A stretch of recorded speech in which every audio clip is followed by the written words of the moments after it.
My therapist taught me this analogy that I think about every single day. If we are living in a house that has no food, there's no food in the kitchen, no food in like the pantry, the fridge, the cupboards are completely empty.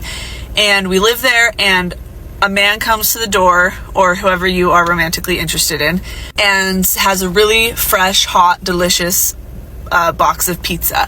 Last year, my husband decided to buy me some roses for Valentine's Day, but I actually found out that I was not the only one that he was buying flowers for. This analogy hit me so hard. A lady went to meet a therapist and she decided to share what her therapist told her. Imagine living in your house with no food and someone knocks at your door with hot, fresh pizza. You're starving, of course, you want it. But here is the catch. In order to get that pizza, you have to let that man in. You have to let that person at the door with the pizza in. My therapist taught me this analogy that I think about every single day. If we are living in a house that has no food, there's no food in the kitchen, no food in like the pantry, the fridge, the cupboards are completely empty.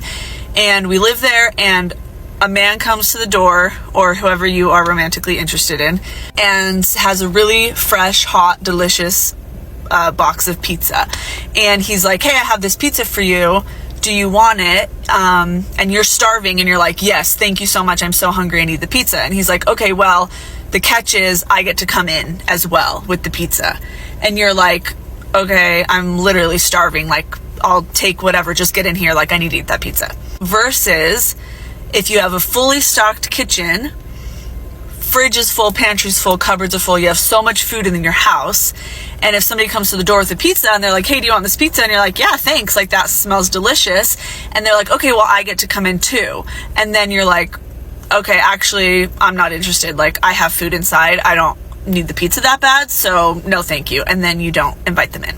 The whole point of this analogy is in dating, when you have basically empty reserves of like self-love, confidence, self-worth, you are starving and desperate, and so you will take anybody that comes to your door with pizza. Anybody that's coming to your door to offer you what you don't already have, whether it's like acceptance, love, self-worth, whatever, you're like, yeah, whatever, I'll take whatever other garbage you have because that pizza, I need it so bad or I'm gonna die. Versus when you have worked on yourself, done all the healing work, whatever you need to do to like fill up your coffers, if you will, and like your pantry's full, your fridge is full, then when somebody comes to the door and you're like, yeah, that pizza smells really good, but all the other garbage, like, it's just not worth it. Like, I'm actually good. I'm not going to starve to death without you. So you are better equipped to like reject garbage, basically. And so I thought I'd share, because it is a bummer that my therapy sessions are not nationally televised for everyone to learn. That is a powerful analogy she got from her therapist. It paints a clear picture about dependency, boundaries, and self-sufficiency. This is how many of us approach relationship, hungry for validation, love, and connection. So we end up compromising our standards just to fill that void. We are willing to let someone in, even if it means sacrificing our peace and self-worth, just because we are so desperate to feel satisfied. Let's tackle that analogy with a healthier mindset. Now imagine your kitchen is fully stocked, like she already mentioned, and you've got all the food you need. When someone offers you pizza, you can evaluate it if it's worth your time. You're not desperate at that point. You're choosing what is good for you, not just what satisfies your hunger at that moment. Ladies, how often do we settle for the pizza when our kitchens are empty? How can we start filling our kitchens first so we don't fall into these traps? Let's talk about it. Please share with me your thoughts in the comment section. If you have any suggestions, just leave it for us in the comment section. Thank you. Have you ever been in a relationship where everything seems perfect? Your man is treating you like a queen, he's buying you gifts, and you're thinking you're living your dream. Then something happens that completely shatters that illusion. Last year, my husband decided to buy me some roses for Valentine's Day, but I actually found out that I was not the only one that he was buying flowers for. You know how we all think we have such an amazing relationship, marriage, whatever you may be in? Well, I thought the same thing. I thought that we were great. I did not think that we had any issues because he treated me like a princess, like a queen. He would constantly buy me things, but the only thing is that, yes, he was at work a lot. I knew he was a hardworking man. Okay, I stay at home, so I am not going to be like, well, when are you going to get home? Well, why aren't you home yet? You know what I mean? So I was always respectful about that. Like, if you have to be at work, I got it. I will be at home. I will make sure that you have food. I will make sure that all your stuff is ready by the time that you get home. So Valentine's Day comes around. He brings me the roses, and I was very happy, very excited. It's an every year thing ever since we got married. Nothing out of the ordinary.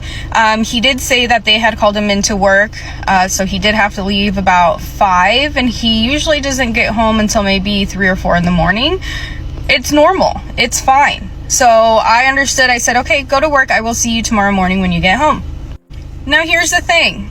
This man is really bad with money. I am the one that handles everything. I have to make sure that everything that we're spending is aligned with what is on the actual, the bank statements. And so I always have to check that. So after he surprised me with the roses, then I said, okay, let me go ahead and call wherever you got the roses from so that I can get a receipt, because I want to make sure that everything's lined up correctly. A lady answers, and I ask her, hey, I'm just calling because my husband was in there. He went to go buy roses. I just want to know if I can get a receipt. The cards are under both of our names. Of course, we're married. Why not? And she tells me, can I get your name? And I was like, yeah, of course. Gave her my name, and then she says, do you have a second? And I'm like, what do you mean? She's like, do you have a second? I actually need to talk to you. This lady tells me that my husband not only bought my set of roses, but he actually went in there and bought a most expensive bouquet. It was way more expensive than what he had purchased me. I know damn well that did not go to his mom. I know it didn't come to me. So where did these flowers, the bouquet, where is it? I need to know. Apparently, he didn't deliver those himself. He actually paid extra money to have the company send it to this other person. And so I actually got the address to this other person. I was not going to be petty, okay? I just wanted to go talk to her. I just had questions. It's not her responsibility to stay faithful to me. It's his responsibility. So all I wanted was just a simple conversation. Once I knocked, I waited a little bit, and then she had opened the door. She was very, very nice. I was so PO'd because when she opened the door, I can see my husband's work boots that were literally right by the door, and also his jacket was up hanging on something. So I was very shocked. I did want to just go in there and say something, but I was like, you know what, keep your cool. This man's not worth you getting pissed off about or anything like that. Just talk to her, see where this is going. She didn't know about me. She had no idea who I was. She had no idea that I even existed. What this man was telling her was that he actually lived out of state. He lived out of state even though she was about 20 minutes away from where we live. Yeah, the BALLS that this guy had to tell her that. You live out of state. You are living a double life and not saying anything to me. They were actually talking for about 2 years. 2 whole years. And I did not know, and I was over here being the happy wife at home. I told her not to say anything to him. I said, hey, let me bring all this stuff over here. I'm sorry, I don't want him at my house. I don't want to deal with him. You can deal with him now. He is your problem. I don't care what he does. From this point on, I am single, okay? I am going to go file for a divorce, and I am just going to go live my merry, happy life. That is all I want. And she was okay with that. She was okay with me taking all the stuff over because she wanted to keep my, seconds. Whatever. This is an intriguing situation. A handful of men out there are living double life. This is not the first story that has to do with men living double life I have discussed on this channel. Let's break it down. This story highlights trust, idealization of relationship, and painful betrayal. This lady thought she had it all, and let me say this. That wasn't her story. She told someone else's story, but it's a real life story anyways. So this lady thought she had it all. Her husband was buying her flowers on Valentine's Day, working so hard, working late nights according to him to provide for the family. The obvious twist to the story is that she wasn't the only one receiving that treatment, and she wasn't even receiving the princess treatment she thought she was receiving because the other lady had a better treatment from her husband. The sad reality here is this. Sometimes we get caught up in the idea of perfect relationships that we miss the warning signs, the cracks that might be forming right in front of us. The way she respected his work and stayed home, making sure everything was ready for him, shows how dedicated she was in that relationship and the love she had for him. To be honest with you, she did not deserve such betrayal, and no woman out there deserves such betrayal. Trust isn't just about what we do, It's about what is happening when we are not looking. So ladies, how often do we ignore red flags because we want to believe the best in someone? What can we do to protect ourselves even when we think everything is perfect? If you would love to watch more videos like this, click this video on how most men have nothing more to offer women. Not all the men, but a good number of men have nothing more to offer women, and I'll see you all in the next one.